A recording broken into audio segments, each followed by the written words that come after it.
আমরা সাধারণত নরমাল খাবার খেতে খেতে যখন হাঁপিয়ে উঠি, তখন আনকমন এক রেসিপি নিয়ে এসেছি। প্রিয় দর্শক, আসসালামু আলাইকুম। আজকে আমি তৈরি করে দেখাবো ডোনাট, যেটা তৈরি করতে শুধুমাত্র ধৈর্যের ব্যাপার এবং তৈরি করতে এত সহজ যেটা আপনি না করলে কখনোই চিন্তা করতে পারবেন না। প্রস্তুত প্রণালীতে চলে যাচ্ছি। ১ কাপ দুধের সাথে একটা ডিম ভেঙে দেবেন। দেবেন 1/2 কাপ চিনি আর দেবেন যেকোনো একটা ফ্লেভার। এটাকে এমনভাবে মেশান যাতে কোনো দানা না থাকে। আর যদি আমরা ব্লেন্ডার হয় তাহলে তো আরো ভালো হয়। হাত ব্লেন্ডার হলে তো আরো ভালো।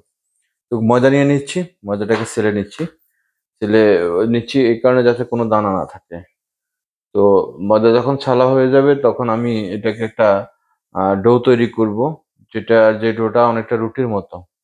তো এর ফাঁকে আমি ইস্ট দিয়ে দিচ্ছি। যেহেতু আমাকে এটা ফুলদাতে হবে, সেজন্য আমরা ইস্ট ব্যবহার করব। তো ইস্টের পরে আমরা দিয়ে দিচ্ছি বাটার। আপনি ইচ্ছে করলে তেলও ব্যবহার করতে পারেন। আপনার উপর নির্ভর করে। আমার কাছে বাটার ছিল তাই বাটার দিয়ে দিয়েছি। আপনি তেলও ব্যবহার করতে পারেন। তো সবগুলোকে আমি ভালো করে মিশিয়ে নিচ্ছি। মূলত বাটার সবগুলো। হালকা একটু লবণ দিয়ে দিচ্ছি স্বাদের জন্য। তো বাটারটা এখন আমি আস্তে, আস্তে আগে যে মিক্স করা ডিম, দুধ সেগুলোকে আস্তে, আস্তে দিয়ে আমি ডোটা তৈরি করব। আমি মূলত এখানে পানি ব্যবহার করব না। যেহেতু ডোনাট তৈরি করব সেজন্য আমাকে অবশ্যই একটু সাবধানতা অবলম্বন করে একটা খামির তৈরি করতে হবে। আমি একটু, একটু করে দিচ্ছি এবং যতটুকু লাগবে আমি ততটুকুই ব্যবহার করব। দেখতেই পাচ্ছেন আমি মথে নিচ্ছি খুব ভালো করে। ভালো করে মথে নিয়ে আমার যখন ১০-১২ মিনিটের মতো মথা হয়ে যাবে, তখন আমি একটি কাপড় দিয়ে এটাকে ঢেকে রেস্টে রেখে দেবো ২০ মিনিটের জন্য বা ০.৫ ঘন্টা। আপনার যদি সময় থাকে আপনি ১ ঘন্টার জন্য রেস্টে রেখে দিতে পারেন। প্রিয় দর্শক, এ সুযোগে বলে রাখি, যদি আমার ভিডিওটি ভালো লাগে, লাইক, কমেন্ট, শেয়ার করতে ভুলবেন না। কারণ আপনার ভালোবাসা পেলে আমরা ভিডিও বানাতে উৎসাহিত হই। তাই বন্ধুদের সাথে আমার ভিডিওটি শেয়ার করবেন, যাতে সবাই মিলে দেখে উপকৃত হয়। তো আমরা খামিরটাকে নিয়ে চলে এসেছি। আমরা একটা রুটি বানিয়ে নেব। রুটির মতো বানিয়ে নিচ্ছি। এই যে আমি একটু বড় করে রুটি বানিয়ে নিলাম।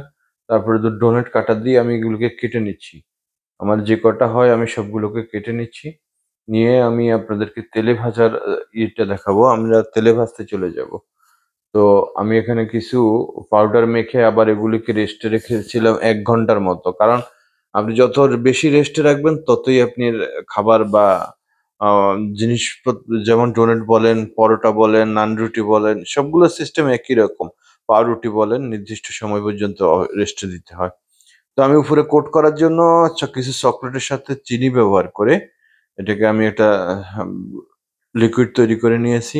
আর এখন আমি ফ্রাই প্যানের মধ্যে তেল দিয়ে আমার ডোনাট গুলোকে ভাজতে শুরু করেছি। আমি এপিঠ ওপিঠ লাল, লাল করে ভেজে নেবো। আ যাতে আমার ডোনাট গুলো হয়। তবে হ্যাঁ, এমনভাবে ভাজা যাবে না যাতে ভিতরে সিদ্ধ না হয়। অবশ্যই আপনাকে এমনভাবে ভাজতে হবে যাতে ভেতরেও সিদ্ধ হয়।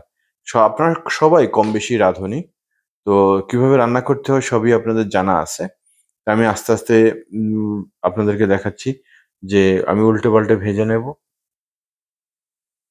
তো আমার প্রায় ভাজা হয়ে গেছে। হয়ে যাওয়ার পর আমি ওই যে যে চকোলেটের লিকুইডটা বানিয়েছিলাম সেগুলোর মধ্যে আস্তে, আস্তে ডুবিয়ে নেব। দেখবেন আমি এক অংশ ডোবাবো। বিশেষ করে ডোনাটটা যে সিস্টেমের হয় সেটাই। তো এক অংশ ডুবিয়ে সেখানে আমি সুইট বল লাগিয়ে দেবো। এটা সাথে, সাথেই লাগাতে হবে সুইট বল। না হলে কিন্তু লাগবে না।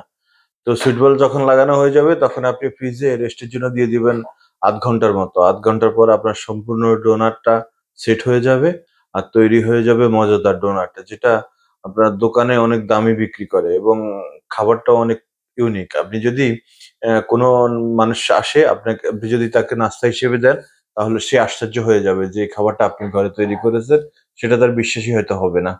তো প্রিয় দর্শক, আমার ভিডিওটি যদি ভালো লাগে তাহলে লাইক, কমেন্ট, শেয়ার করতে ভুলবেন না। আর আপনি ফলো দিয়ে যাবেন। যদি আপনি আপনার মাকে ভালোবাসেন তাহলে আমাকে অবশ্যই সাবস্ক্রাইব করবেন।